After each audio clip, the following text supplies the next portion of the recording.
So ayan guys, share ko lang sa inyo ang aming gathering last year, so may alam ako nagkaroon ng time para ma-edit to. So ito nga pala ang aking first mini vlog dito sa TikTok. So itong time na to, tamang video ako dito sa kalsada habang inintay namin yung service namin. Pagkatapos ng ilang minuto, nakagating na nga kami dito kung saan gaganapin ang aming gathering. Dito lamang yan sa EJ and Atoms Hangout Private Resort. Ito nga pala ang kanilang FB page kung nais nyong mag-hangout dito. So ito naman ang aming kwarto na talagang napakalinis at malaki.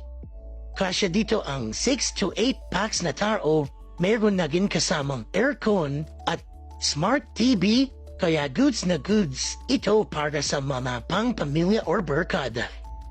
Ganito naman itsura ng kwarto kapag gabi na talaga naman aantukin ka sa ganda ng ilaw at na napakalamig na aircon. Ito naman ang kanilang swimming pool area na malapit sa aming kwarto. Kung hindi ako nagkahamali, 4 na swimming pool itong EJ and Atom Resort. Kung nais niyo pang makita ang iba pang parte nito, bisitahin niyo lang ang kanilang FB page para dun niyo lahat makita pa ang hindi ko na videohan. Kung may katanungan din kayo, mag-message lang kayo sa kanilang FB page nila.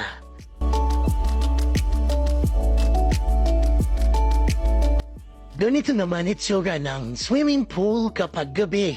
May kasama na rin siyang lights under the water and fountain.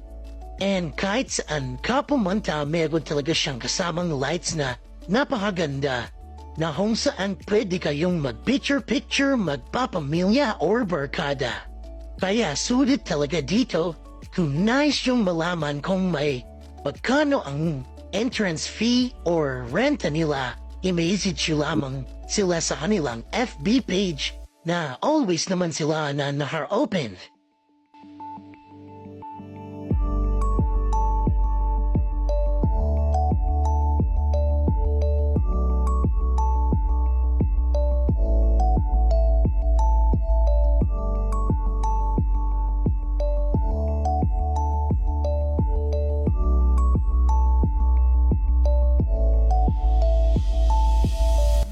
At dito naman ay nag-set up na sila ng instrument para sa kantahan namin mamaya pag high load at sa rap kayang mag-awit ng papuwi sa Panginoon.